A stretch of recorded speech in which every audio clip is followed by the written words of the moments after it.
Oyez, oyez, heureux contribuables. Tout d'abord, deux mauvaises nouvelles. Bon, Jean Ferrat est mort et la ferme célébrité continue.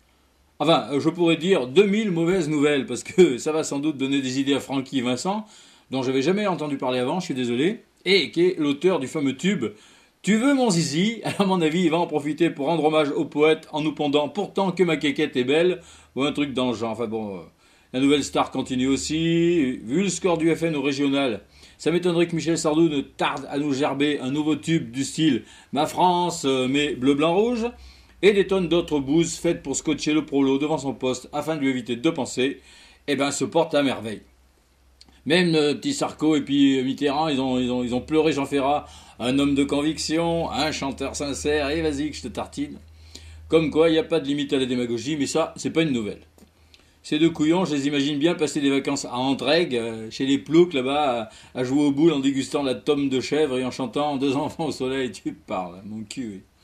Bref, remarquez que le Nicolas, il aura encore plus de mal à chanter Ma môme, elle joue pas les starlettes, elle porte pas de lunettes de soleil, elle pose pas pour les magazines, elle travaille en usine à Créteil.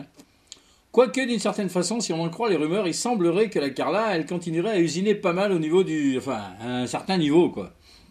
Qu'elle serait soi-disant barrée une semaine en Inde, visiter la misère, en compagnie d'un collègue chanteur qui avait gagné une victoire, forcément, les victoires, elle adore ça. D'après les rumeurs, bien sûr. Bon, le pauvre Nico se consolerait même avec une espèce de ministre karatéka. Et alors? Il faut les laisser vivre. C'est peut-être une excellente nouvelle. La karatéka, ça va nous économiser des gardes du corps. Les cornes, ça peut que grandir. Et comme Carla n'aime que les hommes de pouvoir, si elle se fait sauter ailleurs, ce qui reste une hypothèse, je vous le rappelle, c'est sans doute qu'elle a des infos internes. Il lui a peut-être dit en privé qu'il ne se sentait pas pour le deuxième mandat, ou alors les RG lui annonçaient qu'il n'avait aucune chance d'être élu. Alors pourquoi elle continuerait à se faire chier, à fredonner Nous dormirons ensemble à un minable qui va se retrouver dans 2 ans casé par un de ses potes qu'il aura gavé pendant son quinquennat avec des marchés publics juteux, genre Bolloré ou Dassault. Il va se retrouver à la tête d'une entreprise du CAC 40 à se faire chier à vendre des armes ou du bois précieux pour se faire encore plus de fric avec des trucs volés à l'Afrique. Elle n'a pas besoin de pognon, la Carla, elle a juste besoin de briller. Elle va donc butiner de pop-star en pop-star, comme au bon vieux temps. Après Biolay, elle va peut-être se faire un tour dans les bras de Rolio Iglesias ou de Wally, tiens, pourquoi pas. Et puis elle va même se taper des mecs qui durent, comme Berlusconi ou Poutine, en lui murmurant Potemkin à l'oreille. Ah, et alors le bonsaï, adios, va chercher de l'engrailleur, couillon. Bref. Bon, sinon, à part ça, vous savez que le premier tour des ligues régionales s'est torché. Et comme vous savez, ça a été martelé par tous les ministres formatés et surtout par le visqueux Frédéric Lefebvre, putain le pauvre, avec des yeux qui tombent quand il est triste, on dirait Droupy maigre, putain le blaireau, enfin bref, il n'y a aucun doute, l'UMP a toutes les chances de l'emporter au deuxième tour. Ah bah oui, il y a 53,5% d'abstentionnistes, ils ont tous expliqué que, comme chacun sait, ça fait 53,5% de réserve de voix pour la droite, et ouais, bien sûr. C'est évident, les abstentionnistes, ils ont voulu montrer leur opposition à tous ces présidents de conseils régionaux de gauche qui font tout pour saper les efforts du président pour moderniser la France.